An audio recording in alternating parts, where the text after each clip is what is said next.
No, it's not an oppressive patriarchy, our culture. That's wrong. It's based on competence, fundamentally. Imperfect as that is. It's not like we don't make hiring mistakes. It's not like there aren't people who are foolish and blind and hire and fire based on attributes that have nothing to do with competence. But that's a sign of the deterioration of the system and the corruption of the system, and not an indication of its fundamental function. Running water never grows stale. So you gotta just keep on flowing. You know, so odd that you said it. My mentor, Customato, his objective was to think of nothing. You're nothing, nothing's nothing but the objective, the job, and that was his psychological warfare. You know, nothing matters. You're nothing, nothing. The only thing that matters is the objective, and getting through, accomplishing that objective by going through these methods of boxing. In most companies,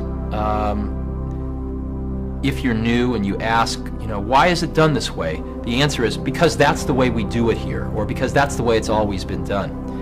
And in my opinion, the largest contribution of much of this quality thinking is to approach these ways of doing things, these processes, scientifically, where there is a theory behind why we do them. There is a description of what we do, and most importantly, there is an opportunity to always question what we do. And this is a radically different approach to business processes than the traditional one, because it's always done this way. And that single shift is everything, in my opinion, because in that shift is a tremendous optimistic point of view about the people that work in a company. It says these people are very smart. They're not pawns. They're very smart. And if given the opportunity to change and improve, they will. They will improve the processes if there's a mechanism for it. And that optimistic humanism I find very appealing.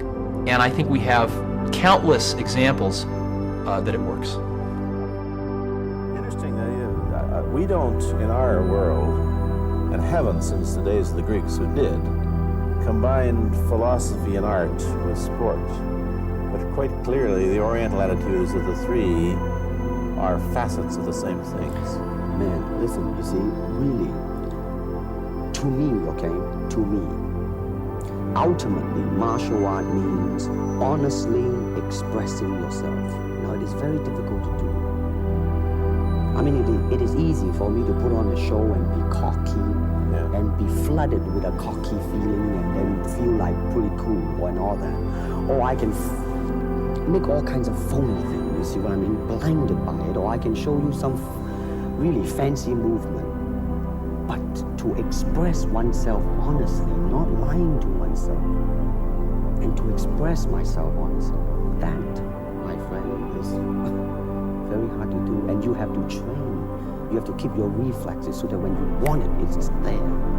When you want to move, you're moving, and when you move, you're determined to move, not taking 1 inch, not anything less than that.